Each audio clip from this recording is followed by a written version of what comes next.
Hey, what do you say, Islander fans, hockey fans? Good morning. Welcome to the morning walk, where we are going to discuss all things from this past weekend's trip to Florida by the New York Islanders, as well as the upcoming week ahead and what faces the team and what we might hopefully see this team do over the next 5 days or so. So let's talk about the weekend. It was Dads and Mentors weekend in Florida. The team went down to Tampa on Saturday and did really well, posting a 2-0 shutout. Ilya Sorokin played really well. The team played a very solid defensive structure, and they came away with a hard-fought win because Tampa was relentless and gave the Islanders everything they could handle in the third period to hold on to that win, get that empty net goal, and walk away with a 2-0 win. Going into Sunday's game against the Florida Panthers, the two-time defending Stanley Cup champions, who as well had a good weekend start of their back-to-back, having beaten Columbus 7-6 in their first game. It was although the score was 4-1, it's not indicative of how the game went. Florida was intense. Their defense was stifling.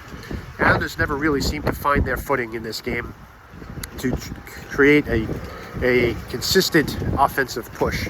And it came out, Florida took a 2-0 lead. The Islanders were able to claw one back on a goal by Matt Barzal. And then in the third period, they netted the third goal and then topped it off with the empty netter to make it 4-1. So the game was a lot closer than the scoreboard indicates, but the end result was still a loss. A lot of positives to take out of this weekend. Our PK has been clicking. They're doing really well. Our power play is still struggling, but they are at least are looking like they might turn a corner if we can find some luck and get some goals to actually go in off these plays. So we shall see.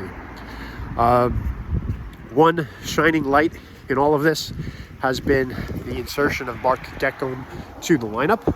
I truly believe that he has provided the spark that was necessary for the fourth line to get the ball rolling and get them going on their way.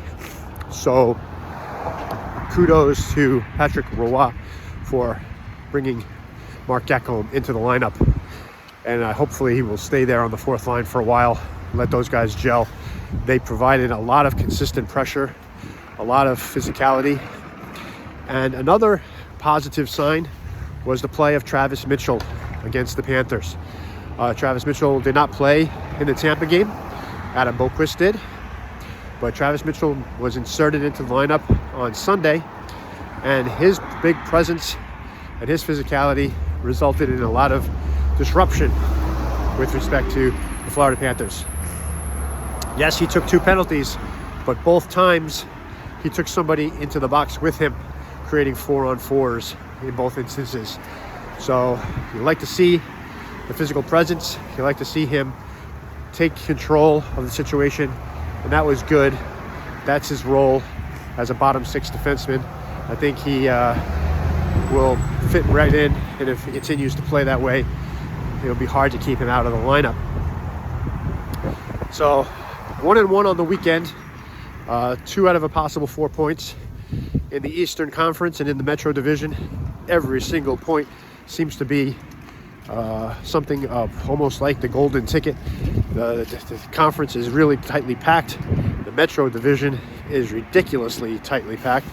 The Islanders could have been in first place if they had won the game against Florida. And now, because they lost, they could very well be in 5th place. It's insane. But anyway, let's look at this week coming up.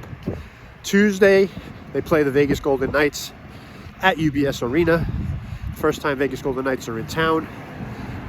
Should be an interesting game for the Islanders. Second meeting of the year between the two franchises. The Islanders took the first one in Vegas, so we shall see how they do home on Tuesday. Then on Thursday, the Anaheim Ducks come to town Another team that has been playing out of their minds this year, doing really, really well in the Western Conference. They're going to come into UBS Arena with Jacob Trouba and Chris Kreider and a couple of former Rangers, and just hopefully we will be able to catch them on a downswing on part of their East Coast trip. And then finally on Saturday, the last game of the year, regular season game that is, between the Islanders and the Tampa Bay Lightning, is an afternoon game. It's the Hall of Fame induction ceremony game for the Islanders Hall of Fame for Pat LaFontaine. So afternoon tilt. Everyone is very excited to see Pat LaFontaine get inducted into the Hall of Fame, the Ring of Honor at UBS Arena. Well deserved on his part, and it should be an exciting game as well. So all three games this week, all three opponents are quality. There's really no getting around it. The Islanders have really not a lot of wiggle room where they have to address these games on a going forward basis. So it'll be interesting to see how the Islanders respond.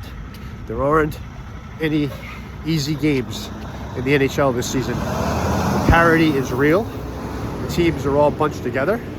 The Eastern Conference from top to bottom is really tightly packed. And two of the games this week are against Western Conference opponents. So every point you can grab against a non-conference opponent is gold in the standings as we go making the push for the playoffs. So we can only hope that they do that, as well as we hope they do. So I'm looking forward to this week. I hope you are. It's going to be a challenging week for the Islanders. 3 games at home.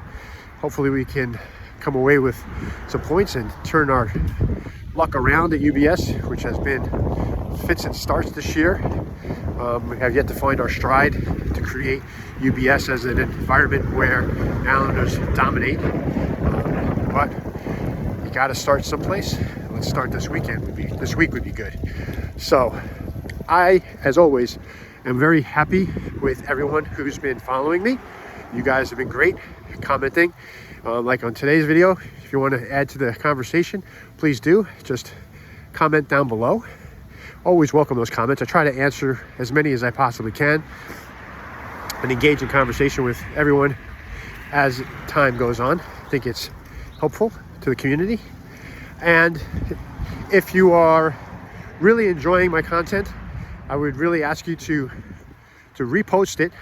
Reposting it opens it up to other members of the hockey community and gets me out there and to engage with fans from other fan bases, which is always a good thing. I enjoy the conversations I've been having with content creators and fans of other teams around the league. If you like this content, please like it. As always, please post it. And if you want to see my content on a regular basis, I would ask that you please follow me. That will give you an opportunity to see my pre-games and my post-game summaries, as well as my morning walks, which I really enjoy doing for all of you. I had promised that when I got to my 1,000th follower that I'd have a special announcement. Well, as of this morning, I'm at 970 plus. So we're getting close. So you might be that lucky person who, when the time comes, I'll make a special announcement. And no, this is not clickbait. It's real.